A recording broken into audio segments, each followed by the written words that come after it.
It's too much of a hassle to explain everything from the top. You know what? Come with me. Where to? You'll know when we get there.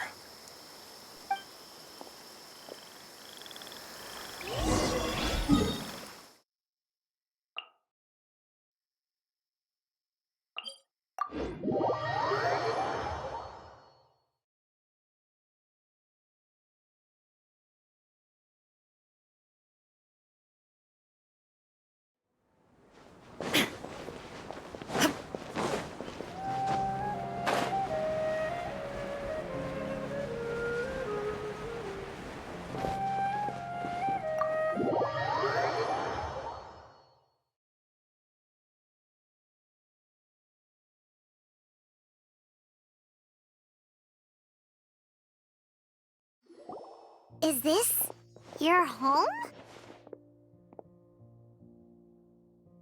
Yes. What's with you all of a sudden? Being all polite and inviting us over?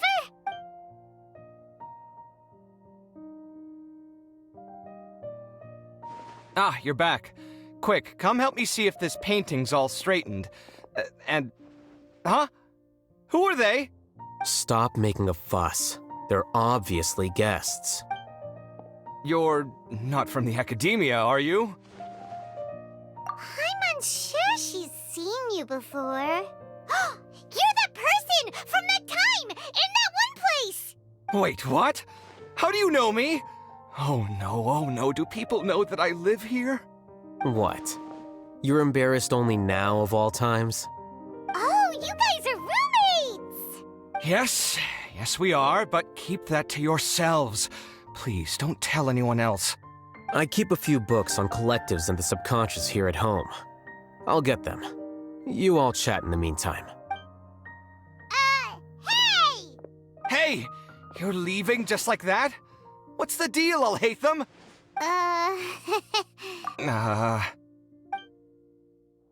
Sorry, I know we've only just met, but I have to ask.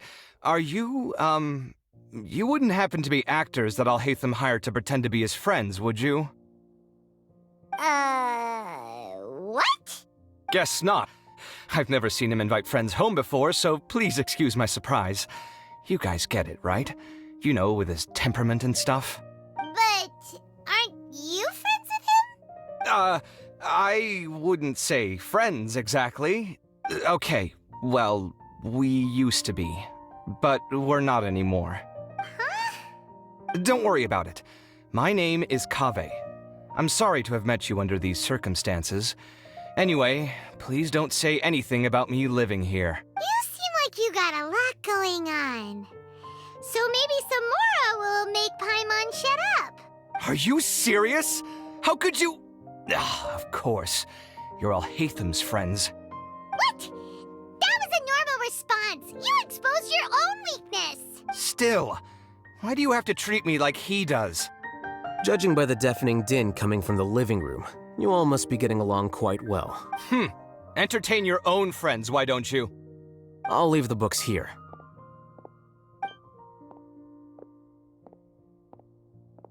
Paimon's dizzy from reading. This is way too complicated.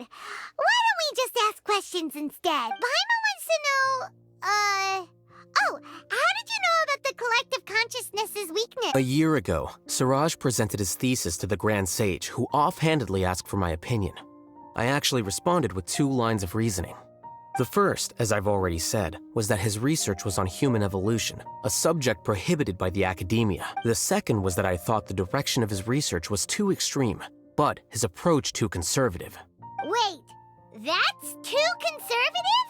He built such a large lab, gathered all those people, and even tried to get rid of you! One way to stabilize a collective consciousness is to remove the test subject's humanity altogether. The optimal solution to achieve collective consciousness is to focus solely on the overmind and treat the other test subjects as tools. That's way too dangerous.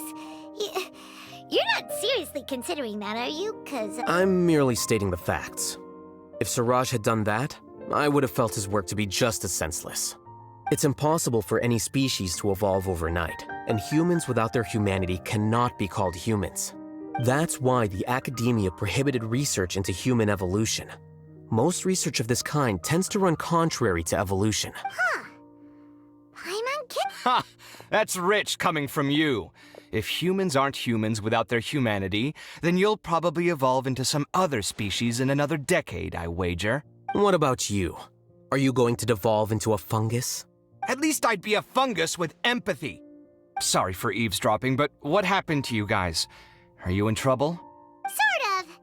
We encountered a strange researcher that had it out for us. Are you all okay?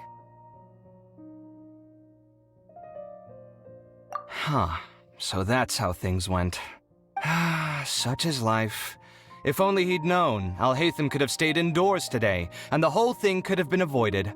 Plus, he could have helped me with the housework for once. See those books? They've been sitting there waiting for someone to sort through them for an age. If you're not gonna read them, tidy them away. They don't belong there. Can you feel the awkwardness in the air? I hope you're aware of your lack of conversational skills. Oh, so the pot's calling the kettle black, is he? Well, having said all that, are you okay? I'm doing quite well. Much better than that painting you're trying to hang on the wall. You don't understand anything. Stop criticizing my taste in decoration. Paimon can't tell which of them is more problematic. Let's just get this over with and leave. You whisper very loudly. Oh, yeah, Paimon's been told that. Do you have any more questions? Let Paimon think. Oh, by the way, the other researchers apologized to you. They hope that you can forgive them. I bear them no ill will. More accurately, I don't really care about what they think of me. To some extent, they were also fooled by Siraj. The Matra will take this into account at their trials. Ilias also said that he wanted to tell us the truth at Gandharvaville, but he didn't have the courage. He apologized to you too. It doesn't matter. I never considered asking him to come forward with the truth. Judging from his experiences, he's more courageous than the average person. There's no need to lay even more criticism on him. Criticizing the brave only shows how weak you yourself are. I'm going for dinner in 10 minutes, so I'll field one last question. Paimon doesn't have any more questions. How about you? Oh, yeah, that's a good question. You only started investigating with the Matra at the Academia because you were interested in something, right? But after meeting Siraj, it didn't seem like you were interested in him or his experiment. I had no interest in him personally, but I was curious as to why so many people were willing to form a collective consciousness with him. I now understand the reason. Correct. The fall of the sages and the shutdown of the Akasha terminals deeply affected the academia. The fact that Siraj's project attracted so much interest despite not being approved speaks to the lack of research projects as of late. As the acting Grand Sage, I'll have to figure something out. In addition, what happened to Ilias is worth our attention. Reporting academic fraud was the right thing to do. He didn't deserve the outcome that he had received. Paimon understands now. Oh, you're pretty serious when it comes to work, huh? I think minimum viable seriousness is a more apt description. I'll do my best to take care of this mess until my resignation is approved. Wait, your resignation? Yes. I've already submitted my resignation to the academia. Soon, I'll resign as the acting Grand Sage and go back to being its scribe. I don't think Siraj knew about that. If he had waited just a few more days before acting, I would have already resigned. What he'd do then wouldn't have been any concern of mine. However, even without my input, his unstable model would have collapsed for some other reason, so it makes no difference. But why do you want to resign? I'm not suited to be a sage, nor do I want to be one. The official process to select the new sages is already underway, but this process is long and takes far too much time. If I serve as acting Grand Sage for too long, the position might become permanent. That would be troublesome. This job isn't something I want to spend the rest of my life doing. It's important to keep your priorities straight. Well, it's about time. You too should grab some dinner as well. Oh now that you say that, Paimon's kinda hungry. See ya! We're gonna grab some yummies! See ya.